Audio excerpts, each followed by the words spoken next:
సంక్రాంతి పండుగకు సొంత గ్రామాల బాట పట్టారు జనం. సుదూర ప్రాంతాలకు వెళ్లే వారి కోసం ఆర్టీసీ ప్రత్యేక సర్వీస్ నడుపుతోంది. దీంతో విశాఖ ఆర్టీసీ కాంప్లెక్స్ ఉదయం నుంచి కిటకిటలాడుతుంది. విద్యార్థులకు సెలవులివ్వడంతో రద్దీ వాతావరణం నెలకొంది. ప్రయాణికుల రద్దీ దృష్ట్యా విశాఖ నుంచి పలు ప్రాంతాలకు ప్రత్యేక సర్వీసులను నడుపుతున్నామన్నారు అధికారులు. గత ఏడాది కంటే ఈ ఏడాది సుమారు 500 బస్సులు ఆధారంగా నడిపే అవకాశం ఉందన్నారు. రోజుకు 250 నుంచి 300 వరకు ప్రత్యేక సర్వీసులు నడుపుతున్నామని, ప్రయాణికుల రద్దీ దృష్ట్యా అవసరం మేరకు మరిన్ని సర్వీసులు నడుపుతామన్నారు. ఉత్తరాంధ్రతో పాటు కోనసీమ, విజయవాడ, రాయలసీమ, తెలంగాణకు స్పెషల్ బస్సులు నడుపుతున్నామన్నారు. సంక్రాంతి పండుగ రద్దీపై మరింత సమాచారాన్ని ద్వారకా ఆర్టీసీ కాంప్లెక్స్ నుంచి మా ప్రతినిధి చిరంజీవి అందిస్తారు.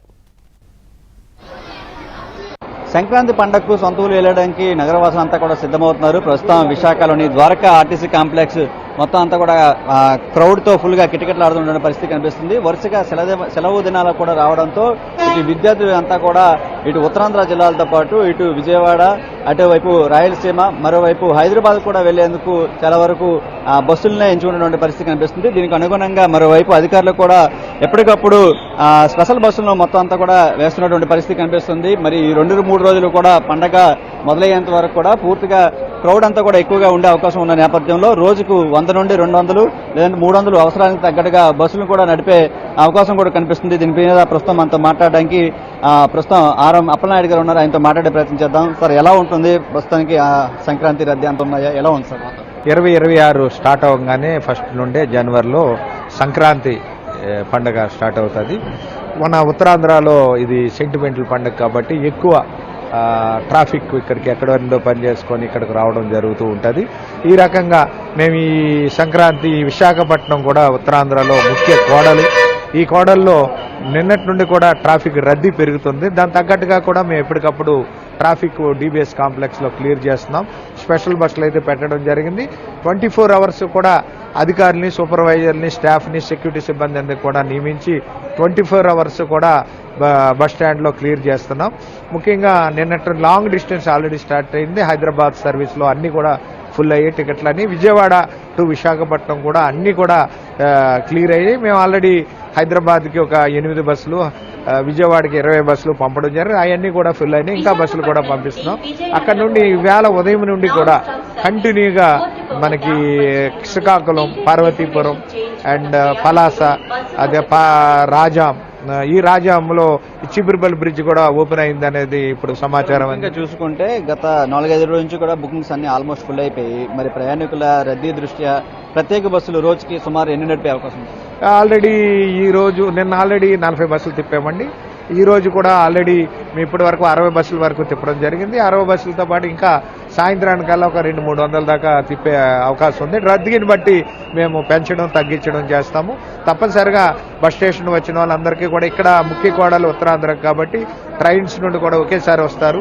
అదేవిధంగా ఫ్లైట్స్ నుండి కూడా ఇక్కడ వస్తారు కాబట్టి ముఖ్య కోడల్లో విశాఖపట్నం సిటీ నుండి కూడా ఎక్కువ మంది శ్రీకాకుళం అండ్ పలాస అండ్ పార్వతీపురం ఉత్తరాంధ్రకి వెళ్తారు కాబట్టి ట్రాఫిక్ రద్దీని బట్టి వస్తుంది. ఇక్కడ ముఖ్యంగా ఏంటంటే ఒకేసారి రద్దీ వస్తుంటుంది విశాఖపట్నం బస్ స్టేషన్.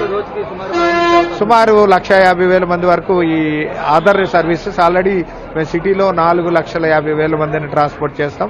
అవి కాకుండా సిటీ కాకుండా రూరల్లో 1,50,000 మంది ట్రాన్స్పోర్ట్ చేస్తారు. వాళ్ళందరికీ కూడా తప్పనిసరిగా ట్రాన్స్పోర్ట్ క్లియర్ చేసే వెళ్తాం మేము. అదేవిధంగా ప్రయాణికులు విజ్ఞప్తి అంటే బస్సులు రాగానే ఒకేసారి ట్రైన్స్ వస్తాయి కాబట్టి ఒకేసారి ఒకరి మీద ఒకరు పడకుండా వాళ్ళందరూ లైన్ పాటించి, కుగి పాటించి ఎప్పటికప్పుడు సురక్షితంగా వెళ్ళడానికి ప్రయత్నం చేయాలి. మేము తప్పనిసరిగా ఈ రష్ ఉన్నా సరే నెక్స్ట్ బస్ తప్పనిసరిగా ఉంటుంది. ఒకే బస్సు ఎక్కాలి, ఒకే టైంకి ఎక్కాలని కాకుండా ప్రయాణికులు కూడా కొంత అర్థం చేసుకొని ఎప్పటికప్పుడు కొంత వెయిట్ చేసి బస్సులన్నీ తప్పనిసరిగా ఏ రాత్రి అయినా సరే మేము క్లియర్ చేస్తాం. అందరినీ సురక్షితంగా ప్రయాణం చేస్తాం కాబట్టి దాన్ని దృష్టిలో పెట్టి పిల్లలు కూడా ట్రావెల్ చేస్తూ ఉంటారు. పిల్లలు కూడా వాళ్ళకు కూడా జాగ్రత్తగా చూసుకొని ఒకేసారి రద్దీ ఉన్నప్పుడు అక్కడక్కడ తోపులాట ఉండే అవకాశం ఉంది. In gate, out gate. వాళ్ళు కూడా ఇన్ గేట్, అవుట్ గేట్ బస్సులు క్రాసింగ్ ఉంటుంది. అవి కూడా పిల్లల్ని ఆల్రెడీ స్కూల్ సెలవులు ఇచ్చారు కాబట్టి పిల్లలతో ఎక్కువ వస్తున్నారు కాబట్టి వాళ్ళు ఒక సురక్షితంగా వాళ్ళని కూడా జాగ్రత్తగా చూసుకోవడం తప్పనిసరిగా ఈ 5 రకాలైన బస్సుల్లో కూడా ఈ కూడా శ్రీశక్తి వహిస్తాయి. అదే అంటే సిటీ ఆర్డినరీ, అదేవిధంగా మెట్రో ఎక్స్ప్రెస్, పల్లె వెలుగు, తర్వాత ఎక్స్ప్రెస్, మెట్రో ఈ 5 బస్సుల్లో కూడా ఎలా ఉంటుంది కానీ దీన్ని గమనించుకొని వీళ్ళ ఆధార్ కార్డులు అది కూడా దృష్టిలో పెట్టుకొని ఎప్పటికప్పుడు రెడీ పెట్టుకొని కండక్టర్కి రష్గా ఉంటుంది కాబట్టి కండక్టర్ కూడా వాళ్ళు కోఆపరేట్ చేసినట్టయితే ఇమీడియట్ గా టికెట్లు ఇచ్చి రద్దీని ఎప్పటికప్పుడు ఫాస్ట్ గా క్లియర్ చేసే అవకాశం, దీన్ని కూడా అర్థం చేసుకొని అదేవిధంగా డీబీఎస్ కాంప్లెక్స్ కూడా మంచినీటి సదుపాయం కూడా ఎప్పటికప్పుడు ఏ ఇబ్బంది లేకుండా చూసుకోవడం జరుగుతుంది. ప్రస్తుతం అయితే రోజుకు 300 బస్సుల వరకు సుమారు నడుపుతామంటున్నారు. అదేవిధంగా గత ఏడాదితో పోల్చుకుంటే ఈ ఏడాది మరొక అదనంగా 400 నుంచి 500 బస్సులు కూడా నడిపే అవకాశం ఉంటుందని ప్రస్తుతం అధికారులు కూడా చెప్తున్నటువంటి పరిస్థితి మనం ప్రస్తుతం చూస్తున్నాం. విశాఖ నుంచి ఇటు ఉత్తరాంధ్ర జిల్లాలతో పాటు ఇటు రాయలసీమ మరియు విజయవాడ, హైదరాబాద్ కూడా ప్రత్యేక సర్వీసులు కూడా నడుపుతామని చెప్తున్నారు. కెమెరామెన్ శ్రీధర్తో చిరంజీవి.